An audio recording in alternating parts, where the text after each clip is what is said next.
सात सागर पार की तालीम ने रुसवा किया। सात सागर पार की तालीम ने रुसवा किया। कामयाबी चाहिए, कुरान सिखाना चाहिए। जो भी रसूले पाक पे कुर्बान हो गया, जो भी रसूले पाक पे कुर्बान हो गया, मरने के बाद खुद का मेहमान हो गया। अल्लाह की रहमत ने उसे गोद में लिया, जिसका भी बच्चा हाफिज़े कुरान हो गया। बेशक सुभान अल्लाह की रहमत ने उसे गोद में लिया, जिसका भी बच्चा हाफिज़े कुरान हो गया। हज़रात, मैंने कुरान मुक़द्दस की एक आयत करीमा तिलावत करने का शरफ हासिल किया। परवरदिगार आलम कुरान पाक में इरशाद फरमाता है, इक़रा, पढ़िए। आप कुरान पाक जब खोलेंगे और जब उसकी तिलावत करना शुरू करेंगे तो सूरह फातिहा से तिलावत शुरू करेंगे। सबसे पहली सूरत जब कुरान पाक खोलेंगे तो सूरह फातिहा, दूसरी सूरह बकरा, तीसरी सूरह आले इमरान।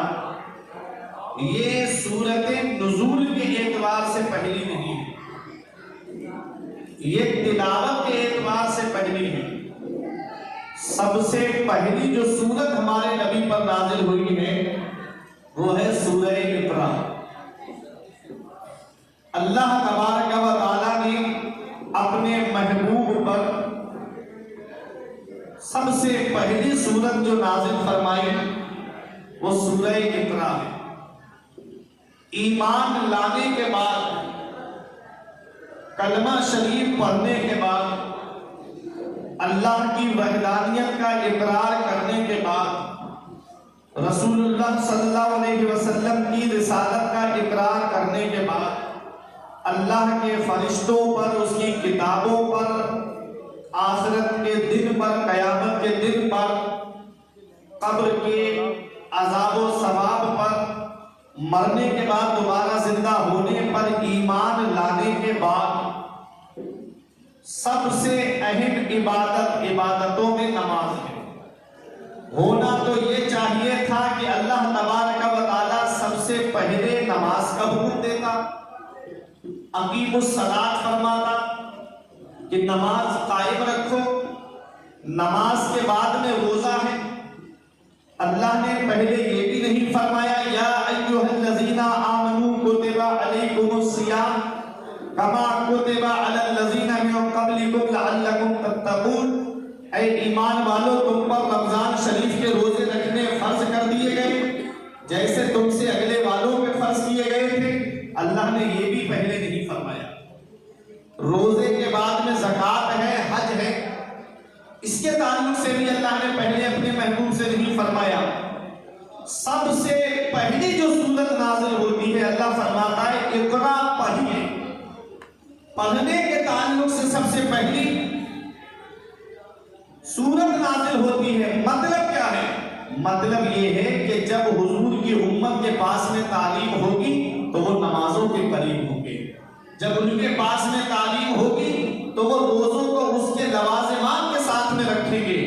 जब उनके पास में तालीम होगी तो वो अपने माल की ज़कात भी निकालेंगे।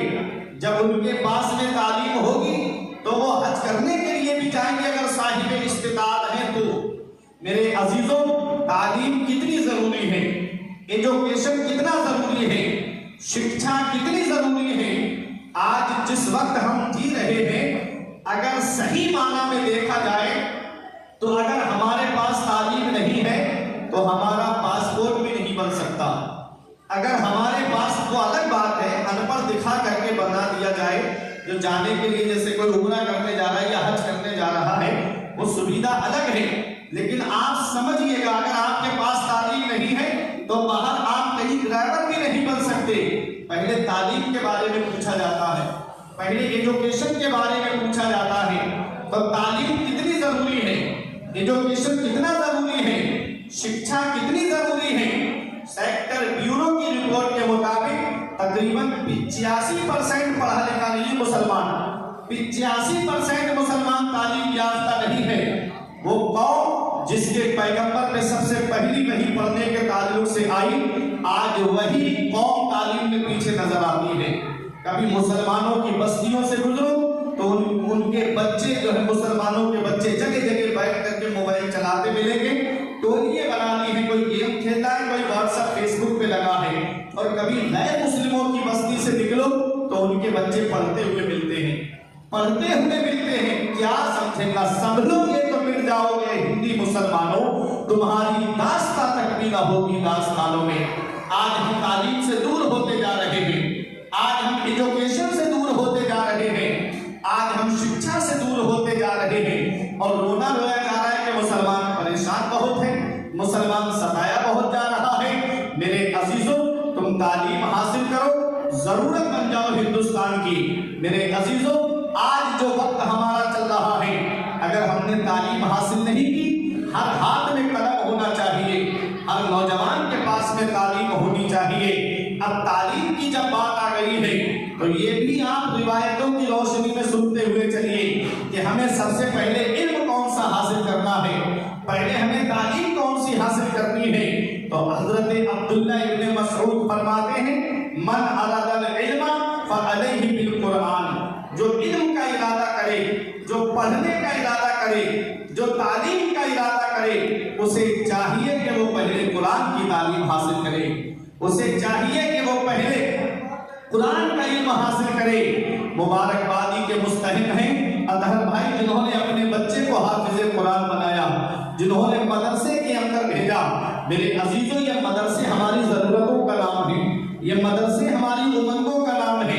आपने आए दिन अखबारों में, सोशल मीडिया पे खबरें देखी होंगी कि आए दिन मदरसों के ताल्लुक से खबरें शाये होती रहती हैं कि मदरसे बंद हो जाना चाहिए। कोई कहता है मदरसों को स्कूल में कन्वर्ट करा दो। सबकी नजरें मदरसे पे क्यों टिकी हैं? तो तुम्हें मैं बता दूं, ये मदरसा ही है जहां से तुम्हें खतीब मिलते हैं, ये मदरसा ही है जहां से तुम्हें इमाम मिलते हैं, ये मदरसा ही है जहां से तुमको अजीम मुफक्किर मिलते हैं, ये मदरसा ही है जहां से तुमको बेहतरीन मुफ्ती मिलते हैं, ये मदरसा ही है। आओ जरा देखो तारीख उठा करके इस हिंदुस्तान की सरजमीन पर जब अंग्रेजों ने कब्जा किया था, तन के गोरे मन के काले ईस्ट इंडिया कंपनी के नाम पर व्यापार करने के लिए आए थे कलकत्ता में, जिन्होंने अपना पड़ाव डाला और हल्के हल्के हल्के हल्के हिंदुस्तान पे कब्जा करना शुरू कर दिया। शेर मैसूर टीपू सुल्तान, जब तक उनको शहीद नहीं किया था अंग्रेजों ने, तब तक नहीं कहा था कि हिंदुस्तान पर हमारा कब्जा हो गया। मेरे अजीजों, जब शेर मैसूर टीपू सुल्तान को जब शहीद किया गया और जब उनकी पहचान नहीं चल पा रही थी अंग्रेजों को, तो उनकी बहन ने हाथ की उंगली के अंदर जो अंगूठी थी उससे पहचान की थी, कहा था कि ये मेरे भाई का जिस्म है। उस वक्त अंग्रेजों ने उनके सीने पे पैर रख के कहा था, आए हिंदुस्तान वालों सुन लो, आज से आधा हिंदुस्तान हमारा हो गया। और टीपू सुल्तान किसी कॉलेज के पढ़े हुए नहीं थे, वो भी मदरसे ही के पढ़े हुए थे। देखो इस हिंदुस्तान को आजाद कराने में इस मदरसे के पढ़े हुए ने कितना बड़ा किरदार निभाया है। मौलाना किफायतुल्लाह काफी, जिनको अंग्रेजों ने रमजान शरीफ के महीने में मुरादाबाद के बीच चौराहे पे सूली पे चढ़ा दिया। सूली पे चढ़ने से पहले उनसे आखिरी ख्वाहिश पूछी गई, कोई आखिरी ख्वाहिश? कहा 2 रकअत नमाज पढ़ना चाहता हूँ। जब 2 रकअत नमाज पढ़ी, उसके बाद आपने एक कलाम लिखा था और कहा था, कोई गुल बाकी रहेगा ना चमन रह जाएगा, बस रसूलुल्लाह का दीन हसन रह जाएगा। हम सफीरों पाक में हैं, कोई बन के चहचहे, बुलबुलें उड़ जाएंगी, सूना चमन रह जाएगा। नाम शाहाने जहां मिट जाएंगे काफी, मगर नामे पाके मुस्तफा और पंजतन रह जाएगा। उन्होंने भी मदरसे ही में तालीम हासिल की। मौलाना इनायतुल्लाह काकौनवी, जिन्होंने इल्म सर्फ की किताब इल्मुस्सेका को लिखा, जिनको अंग्रेजों ने काला पानी भेज दिया था, वो भी मदरसे के पढ़े हुए। एक अंग्रेज लॉर्ड जनरल लॉर्ड का कहना है कि जब हम आखिरी मुगल बादशाह बहादुर शाह जफर को दिल्ली के लाल किले से गिरफ्तार करके काला पानी लेके जा रहे थे, कहते हैं कि उस वक्त चांदनी चौक में कोई पेड़ ऐसा नहीं था जिस पर किसी आदमी की गर्दन न लटकी हो। 10,000 के करीब उलमा को बोरियों के अंदर बंद करके खौलते हुए तेलों के अंदर ये मदरसे ही के पढ़े हुए थे जिन्होंने हिंदुस्तान के लिए कुर्बानी पेश की है। फिर भी हमसे ये गिला है कि वफादार नहीं। मेरे अजीजों, गैर मुनक़सिम हिंदो पाक लाहौर में 80 के करीब उलमा की गर्दनें जामा मस्जिद में लटक रही थी। ये उलमा ने कुर्बानी दी है, ये मदरसे के पढ़ने वालों ने कुर्बानी दी है। अल्लामा फजल अल खैराबादी जिन्होंने सबसे पहले अंग्रेजों के खिलाफ जिहाद का फतवा दिया था, वो भी मदरसे के पढ़े हुए थे। ऐ मेरे अजीजों, सितम सह के भी चुप है, ये वफादारी हमारी है। जिद पे कर आ जाए तो सरदारी हमारी है। कुतुब मीनार, ताज आगरा या लाल किला हो, बहुत इतरा रहे हो, ये सब फनकारी हमारी है, ये सब हमारी ही तो देन है। मेरे अजीजों, वो मदरसे ही के तो पढ़े हुए थे। जब मौलाना फजल अल खैराबादी को अंग्रेजों ने काला पानी भेज दिया, तो जिस दिन उनके बच्चों ने केस लड़ा और जब लंदन के कोर्ट से उनकी जमानत मंजूर हो गई और जब उनके बेटे परवाना जमानत लेकर के जब रंगून काला पानी पहुंचे थे, तो मेरे अजीजों उस वक्त एक जनाजा जा रहा था। इतनी भीड़ थी उस जनाजे में। बेटे जैसे ही पहुंचे जेल के अंदर, उस जनाजे को देख के पूछा ये किसका जनाजा है? कहा कि ये अल्लामा फजल अल खैराबादी का जनाजा है। मेरे अजीजों, ये हमारे पेशवा है, ये हमारे उलमा है। इसी मदरसे की टूटी हुई चटाई पे बैठ करके जिन्होंने हिंदुस्तान से वफादारी का सबूत दिया है। मेरे अजीजों, ये देखो अल्लामा फजल अल खैराबादी, उसी दिन आपका इंतकाल हो गया था, वो भी मदरसे के पढ़े हुए। ये मदरसे हमारी जरूरतों का नाम है, ये मदरसे हमारी उमंगों का नाम है। इन मदरसों की तरफ तवज्जो दिया करो मेरे अजीजों, और अपने बच्चों को पहले हाफिज़ कुरान बनाओ, पहले अपने बच्चों को आलिम दीन बनाओ।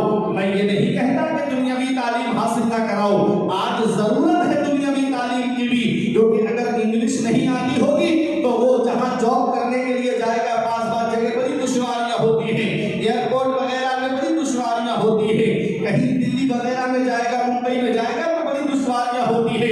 इसलिए वो तालीम जो कुरान और हदीस के खिलाफ ना हो, ऐसी तालीम का हासिल करना जायज है। मेरे अजीजों, अगर जरूरत पेश आ रही है इंग्लिश की, तो इंग्लिश का हासिल करना भी आपके लिए बेहतर है। अगर जरूरत आ रही है हिंदी की आपकी जिंदगी के लिए, तो उस तालीम को भी पढ़ना आपके लिए जायज है। आओ जरा देखिएगा कुरान क्या है, हर चीज का बयान कुरान के अंदर मौजूद है। पहला मदरसा है मस्जिद नबवी शरीफ के अंदर, असहाब सुफ़ा का चबूतरा। जब आप रियाजुल जन्ना में जाएंगे, बाबुस्सलाम की तरफ से या बाबे जिब्राइल की तरफ से जब आएंगे, तो जब रियाजुल जन्ना में जाएंगे तो ठीक एक साइड में आप देखेंगे एक छोटा उठा हुआ चबूतरा है जिसको घेर दिया गया है, वही एक चबूतरा था। यही मस्जिद नबवी का वो मदरसा था जहां हजरत अबू बकर सिद्दीक ने तालीम हासिल की, जहां उमर फारूक आजम ने तालीम हासिल की, जहां उस्मान गनी ने तालीम हासिल की, जहां मौला अली ने तालीम हासिल की, जहां हसनैन करीमैन ने तालीम हासिल की, जहां हजरत बिलाल ने तालीम हासिल की, जहां हजरत साद इब्न अबी वक्कास ने तालीम हासिल की, जहां पर हजरत अबू उबैदा इब्न जर्राह ने तालीम हासिल की, जहां से हजरत अनस ने तालीम हासिल की, जहां से हजरत अबू हुरैरा ने तालीम हासिल की। पढ़ने वाले ये जलीलुल कद्र सहाबा हैं और पढ़ाने वाले मदीने वाले मुस्तफा हैं। और कोई किताब नहीं है, सिर्फ एक किताब है जिसका नाम कुरान है। उस एक कुरान को पढ़ करके हजरत साद इब्न अबी वक्कास को बेहतरीन जर्नल बना दिया। उसी एक किताब को पढ़ करके हजरत अबू बकर सिद्दीक अकबर बन गए। उसी एक किताब को पढ़ करके हजरत उमर फारूक आजम बन गए। उसी एक कुरान है, वही एक कुरान की तालीम को हासिल करके हजरत उस्मान गनी जामिउल कुरान बन गए। वही एक कुरान है, उसे पढ़ करके हजरत अली शेर खुदा बाबुल इल्म बन गए। मेरे अजीजों, सिर्फ एक किताब है, कोई और किताब नहीं। आज हमारा भाई अगर इंटर पढ़ने जाएगा तो कई सब्जेक्ट की अलग अलग किताबें उसको मिलेगी। बीए करेगा तो उसको उसमें भी कई सब्जेक्ट देखने को मिलेंगे। लेकिन आओ देखो, हर साल स्कूल का निसाब बदलता रहता है। अगर निसाब नहीं बदलेंगे तो कमाई कैसे होगी? हर साल किताबों में चेंजिंग होती रहती है स्कूलों के अंदर। लेकिन आओ जरा मदरसों में देखो, 1400 साल से जो कुरान मदरसे में पढ़ाया जा रहा है, आज भी वही कुरान पढ़ाया जा रहा है और सुबह क़यामत तक वही कुरान पढ़ाया जाता रहेगा। मेरे अजीजों, एक किताब है, एक कुरान है। अब आओ जरा देखो कुरान है क्या। अल्लाह फरमाता है, वला रत्न वला याबिसिन इल्ला फी किताब मुबीन, कोई खुशखबर चीज ऐसी नहीं जिसका जिक्र कुरान के अंदर मौजूद ना हो।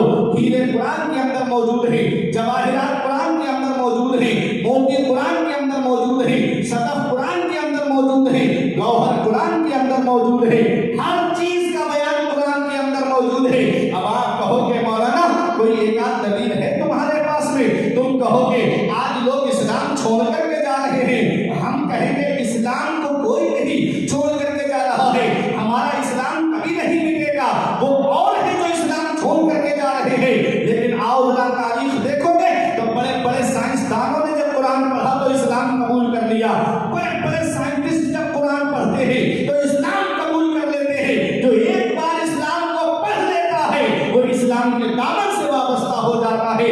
अमेरिका के अंदर एक यूनिवर्सिटी है, उस यूनिवर्सिटी के अंदर एक प्रोफेसर है जिनका नाम है डॉक्टर मोरिस बुकेल। आप गूगल पर या यूट्यूब के ऊपर सुबह को जाकर के सर्च करना और गूगल में डालना drmurisfaculty.com तो डॉक्टर मोरिस निकल करके आएंगे। आप देखिएगा ये डॉक्टर मोरिस कौन है। ये अमेरिका के अंदर एक यूनिवर्सिटी के अंदर एग्रीकल्चर को पढ़ाया करते थे, शोबाए ज़राअत को पढ़ाया करते थे, खेती बाड़ी का सब्जेक्ट इनको दिया गया था। डॉक्टर मोरिस जब यूनिवर्सिटी के अंदर पढ़ा रहे थे, इनके वाइस चांसलर आए और आकर के कहा डॉक्टर मोरिस तुम ऐसा करो, तुम मिस्र में चले जाओ और वहां जाकर के वहां के पानी पर रिसर्च करो, वहां की जमीन पे जाकर के रिसर्च करो, क्योंकि खेती बाड़ी का एक सब्जेक्ट पानी भी है, बगैर पानी के खेती नहीं होती है, बगैर पानी के खेती होगी ही नहीं। मेरे अजीजों वो पानी चाहे हैंडपंप का हो, चाहे वो पानी नहर का हो, चाहे वो पानी बारिश का हो, बगैर पानी के खेती नहीं होगी। डॉक्टर मोरिस से कहा गया जाओ वहां एक दरिया है जिसे दरियाए नील कहते हैं, वहां जाकर के देखो, उस दरिया के पानी में जाकर के रिसर्च करो। डॉक्टर मोरिस ने अपनी लिबर्टी दी, अपनी तजर्बेगाह ली, अपना सारा सामान लिया और अपने पूरे दस्ते को लिया, टीम को लिया और मिस्र आ गए। और मिस्र आकर के एक दिन सुबह के वक्त में दरियाए नील के किनारे टहल रहे थे, अचानक से पैर में एक लाश टकराई और जब लाश टकराई तो उसका पैर निकाला। इतनी लंबी लाश, हैरत में पड़ गए कि इस वक्त तो इतने लंबे लोग पाए नहीं जाते हैं, ये लाश है तो है किसकी। सोच में पड़ गए डॉक्टर मोरिस, कहते हैं इसकी तो हड्डियां भी सलामत हैं, इसका तो गोश्त भी सलामत है, इसके तो बाल भी सलामत हैं, अरे ये है तो है किसकी लाश, इसको पानी ने क्यों नहीं गलाया। पानी तो वो चीज है जो सख्त से सख्त चीज को गला देता है। अगर आज मुर्दे को डालो पानी में, दूसरे दिन फूल जाएगा, तीसरे दिन फट जाएगा और चौथे दिन पानी में हल हो जाएगा। पानी ने इसको क्यों नहीं गलाया। ये तो कई सौ साल पुरानी लाश लग रही है, अच्छा पानी ने मेहरबानी कर दी तो इसे मछलियों ने क्यों नहीं खाया। इसका जिस्म अब भी सलामत है, मछलियों ने कैसे छोड़ दिया। चलो मछलियों ने छोड़ दिया, तो मिट्टी ने क्यों नहीं गलाया। मिट्टी भी तो गला देती है, मिट्टी भी तो सड़ा देती है, फिर इसका जिस्म सलामत क्यों है। ये कोई धार्मिक मामला रखता है। पूरी इंजील पर डाली, नतीजा नहीं मिला, पूरी बाइबल पर डाली, नतीजा नहीं मिला, पूरी तौरात पर डाली, नतीजा नहीं मिला। डॉक्टर मोरिस कहते हैं अरे कुरान भी तो धार्मिक किताब है, लाओ उसको पढ़ के देखते हैं। कहा कि पढ़ने से फायदा नहीं होगा, उसका तर्जुमा भी बताने वाला हो, उसका मतलब भी बताने वाला हो। एक आलिम को बुलाया गया जो उसका ट्रांसलेशन करता रहे, जो उसका मतलब बताता रहे। आलिम साहब आए और आलिम साहब ने पहला पारा पढ़ा, दूसरा पारा पढ़ा, उसका मतलब समझाया और कहा डॉक्टर मोरिस से क्या तुमको नतीजा मिला। कहने लगे नतीजा तो नहीं मिला है, लेकिन मजा बहुत आ रहा है, कुरान पढ़ते जाओ, कुरान की तिलावत करते जाओ। डॉक्टर मोरिस सुन रहे हैं, आलिम साहब कुरान पढ़ रहे हैं। जब 11वें पारे की इस आयत पर पहुंचे, फलयौमा नुनज्जिका बिबदनिका, ऐ फिरौन आज हम तुझे दरिया में डुबो रहे हैं और तेरी लाश को कयामत तक के लिए लोगों के लिए इबरत का निशान बना देंगे। डॉक्टर मोरिस कहते हैं ये किसी और की लाश नहीं है, ये फिरौन की लाश है। नतीजा मिल गया। फिर कहने लगे अरे मोहम्मद तो मिस्र आए नहीं है, मैंने पूरी जिंदगी मोहम्मद सल्लल्लाहु अलैहि वसल्लम की पढ़ी है, वो कभी